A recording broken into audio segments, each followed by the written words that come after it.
Compact crossovers are huge business. Last year, in the US alone, nearly 2 million of these tall little wagons were sold.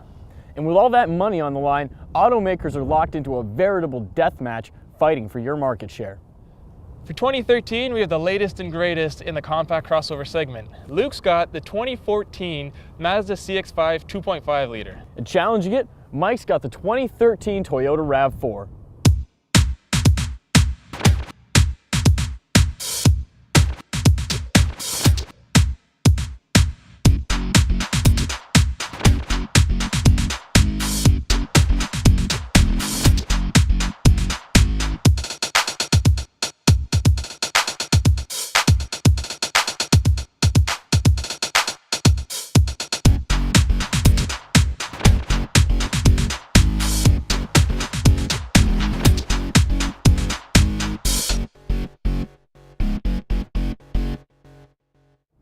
The RAV4 comes standard with a 2.5 liter four-cylinder engine. It produces 176 horsepower and 172 pound-feet of torque. The only transmission available on the RAV4 is a 6-speed automatic. Expect 24 miles per gallon city and 31 miles per gallon highway for the front-wheel drive versions like our tester.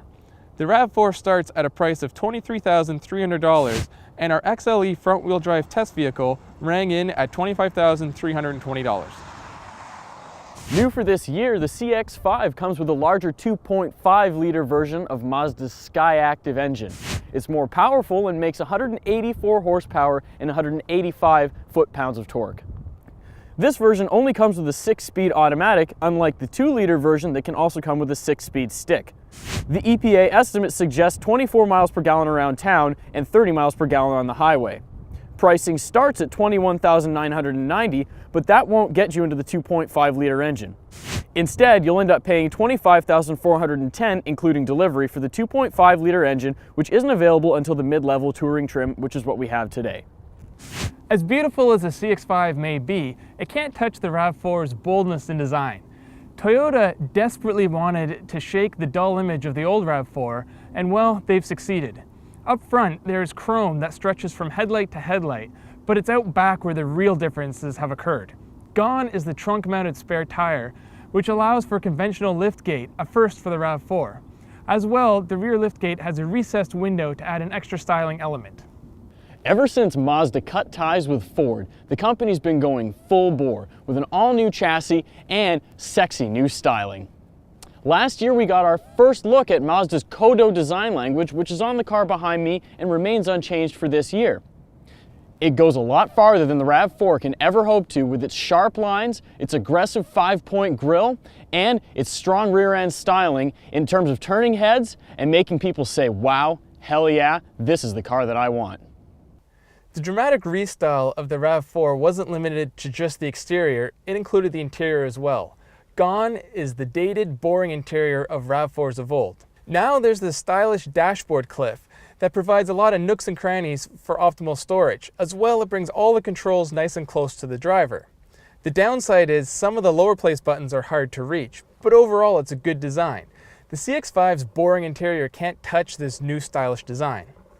Although the CX-5's back seat trumps the Toyota RAV4's 37.2 inches of legroom, the RAV4's back seat just seems more comfortable and more spacious when you're back there. And while we're on the topic of seats, the third row option and the V6 engine have both been killed off in the RAV4 for 2013.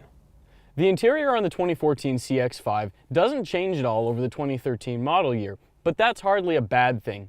In fact, if anything, this would be my pick in general over the two cars in terms of interior quality. I am missing the dual zone climate control that the RAV4 gets, but beyond that, the center stack is nice and Spartan, easy to use, simple, and I also get much more soft touch materials up here on the dashboard, which I'm very much preferential to. Apart from that, in this trim, you also get some nicer features. Those include rain sensing wipers, a push button start, power seats, Pandora radio, and even automatic headlights. There are some downsides though. This car has just over 34 cubic feet of storage space in the back, and that's about 4.2 less than the RAV4. The RAV4's goal is to be an easy-to-drive vehicle with a side of fun. Honestly, it doesn't really succeed at being fun to drive, but it does excel at being easy to drive. Nearly anybody could find a comfortable seating position and just get in this vehicle and drive. thanks to its linear steering, easy controls, and predictable maneuvers. Like most vehicles that have sporting pretensions, the RAV4 suspension is set up overly stiff. I feel a CUV should have a softer ride than this. But unfortunately, it is a problem that's plaguing the segment right now. The best part about the RAV4's drive, though, has to be the new 6-speed automatic.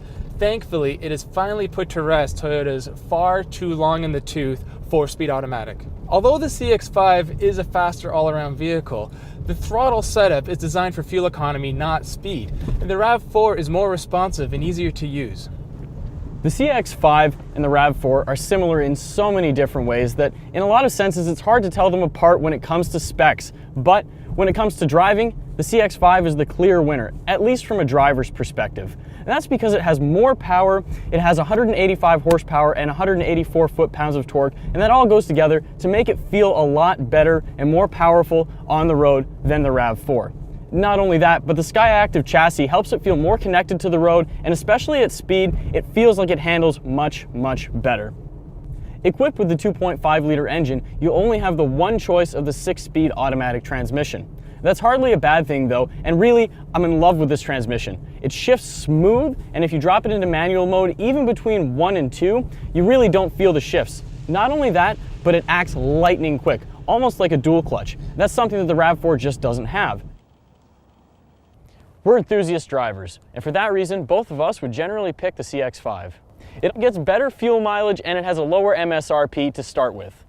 However, the RAV4 is an easier vehicle to operate and is more spacious inside. We feel general consumers may appreciate those features. For more on this review and others like it, visit autoguide.com.